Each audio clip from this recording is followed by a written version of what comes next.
Hi, this is SEBI Registered Investment Advisor, SEBI Registered Research Analyst, professional trader, trainer, investor Bhushan Godbole आप सबका स्वागत करता हूं। अगर आप लॉन्ग टर्म के दृष्टिकोण से सिस्टमैटिकली शेयर मार्केट में इन्वेस्ट करना चाहते हो तो किन प्रकार के कंपनियों का सोच विचार करें। ग्रेटेस्ट इन्वेस्टर वॉरेन बफेट के मुताबिक कांच के बहुत सारे टुकड़े खरीदने से अच्छा है हीरे का एक तिनका खरीदना। बजट 2024 के बाद अगर मार्केट में आप इन्वेस्ट करना चाहते हो तो आपकी इन्वेस्टमेंट की स्ट्रैटेजी क्या हो। 2014 से लेकर 24 पिछले 10 साल में लगभग 10 बजट पेश हुए, बहुत सारी घटनाएं घटी। पोस्ट इलेक्शन बजट का एनालिसिस करते हैं तो 14 से लेकर 19 हो या 19 से लेकर 24 हो, कुछ कंपनियों के शेयर्स कंसिस्टेंट परफॉर्मर रहे और आने वाले समय में भी कंसिस्टेंट परफॉर्मर रह सकते हैं। वो कौन से कंपनियों के शेयर्स हैं, अगर जानना चाहते हो तो आज के एपिसोड को ध्यान से देखना। 2024 इलेक्शन के बाद 23 जुलाई 2024 को देश का बजट डिक्लेयर हुआ। अब बजट के बाद इन्वेस्टमेंट की रणनीति क्या हो। 2014 के बाद अगर डेटा एनालिसिस करते तो यह समझ में आता है जिस साल इलेक्शन के बाद बजट पेश हुआ है मार्केट ने नेगेटिव रिएक्शन दी थी। अब बजट के बाद एक महीने का सोच विचार करें तो मार्केट ने कभी पॉजिटिव रिटर्न दिए तो कभी नेगेटिव रिटर्न दिए।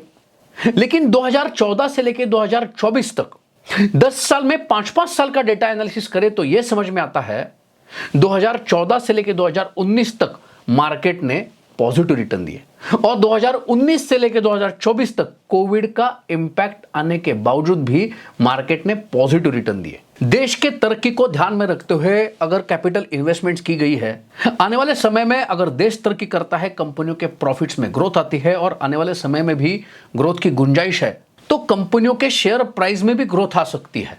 अब बजट के बाद शॉर्ट टर्म मीडियम टर्म में मार्केट में डिस्कंफर्ट हो सकता है, लेकिन लॉन्ग टर्म में पॉजिटिव रिटर्न मिल सकते हैं। जो कंपनियां बेहतरीन रिटर्न ऑन इन्वेस्टेड कैपिटल कमा रही है, पैसा बिजनेस में री इन्वेस्ट कर रही है और बिजनेस में तरक्की कर रही है, इन कंपनियों को कंपाउंडिंग मशीन या कंसिस्टेंट परफॉर्मर कह सकते हैं। पिछले 10 साल में इस प्रकार से जो कंपनियां कंसिस्टेंटली परफॉर्म कर रही है और आने वाले समय में भी परफॉर्म कर सकती है, इन कंपनियों के बारे में स्टेप बाय स्टेप समझते हैं।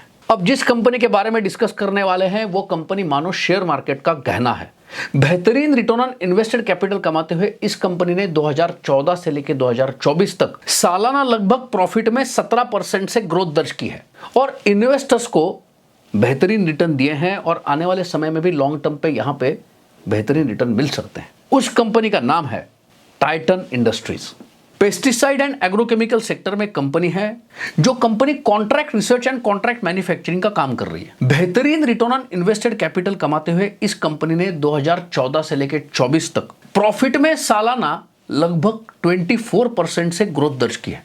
जिस कंपनी के शेयर ने 2014 से लेकर 24 तक सालाना 27% से रिटर्न दिए हैं। आने वाले समय में अपॉर्चुनिटी को पहचान के बिजनेस डाइवर्सिफिकेशन के माध्यम से ग्रोथ करने की जिस कंपनी में क्षमता है, जिस कंपनी में आप लॉन्ग टर्म के दृष्टिकोण से इन्वेस्टमेंट का सोच विचार कर सकते हैं, उस कंपनी का नाम है पीआई इंडस्ट्रीज। कंसिस्टेंटली जिस कंपनी ने 30% से ज्यादा रिटर्न ऑन इन्वेस्टेड कैपिटल कमाते हुए बिजनेस में ग्रोथ की है। 2014 से लेकर 24 तक जिस कंपनी के प्रॉफिट में सालाना 16% से ग्रोथ हुई है, जिस कंपनी के शेयर ने 2014 से लेकर 24 तक सालाना 17% से रिटर्न दिए हैं। पेंट इंडस्ट्री में जो कंपनी लीडर है, जिस कंपनी का नाम हम सब जानते हैं, जिस कंपनी के शेयर में लॉन्ग टर्म के दृष्टिकोण से आप इन्वेस्टमेंट का सोच विचार कर सकते हैं, उस कंपनी का नाम है एशियन पेंट्स।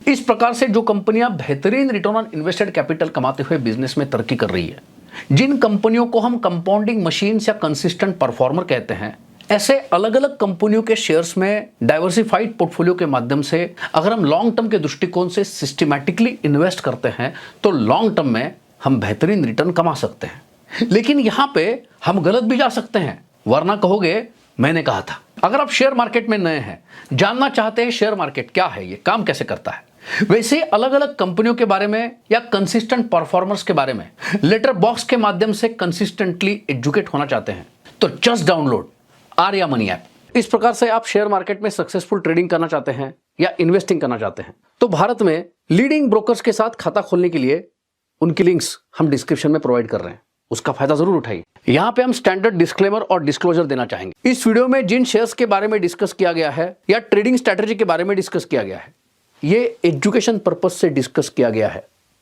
ये कोई बाय सेल का रिकमेंडेशन नहीं है, वरना कहोगे मैंने कहा था। मेरी कंपनी का, मेरे कंपनी के डायरेक्टर बोर्ड मेंबर्स का शेयर मार्केट में सोने चांदी में करोड़ों का निवेश है। ये मेरा डिस्क्लेमर है, डिस्क्लोजर है। तो आप निवेश करते समय एक बार दोबारा बताना चाहूंगा, रिस्क को एनालाइज करते हुए निवेश करें, आपके फाइनेंशियल एडवाइजर से सलाह मशवरा करके निवेश करें। तो इस प्रकार से आज के एपिसोड में हमने समझा, बजट के बाद अगर आप लॉन्ग टर्म के दृष्टिकोण से सिस्टमैटिकली इन्वेस्ट करना चाहते हैं तो एक अहम बात ध्यान में रखना जरूरी है, time is the friend of the wonderful company. क्योंकि if a business does well, the stock eventually follows. तो इस एपिसोड में इतना ही। अगर आपको आज का एपिसोड अच्छा लगा है तो उसको लाइक जरूर कीजिए। कमेंट करके बताइए आज का एपिसोड आपको कैसा लगा। वैसे ही कमेंट करके बताइए आने वाले समय में कौन से नए टॉपिक के ऊपर वीडियो देखना चाहते हैं।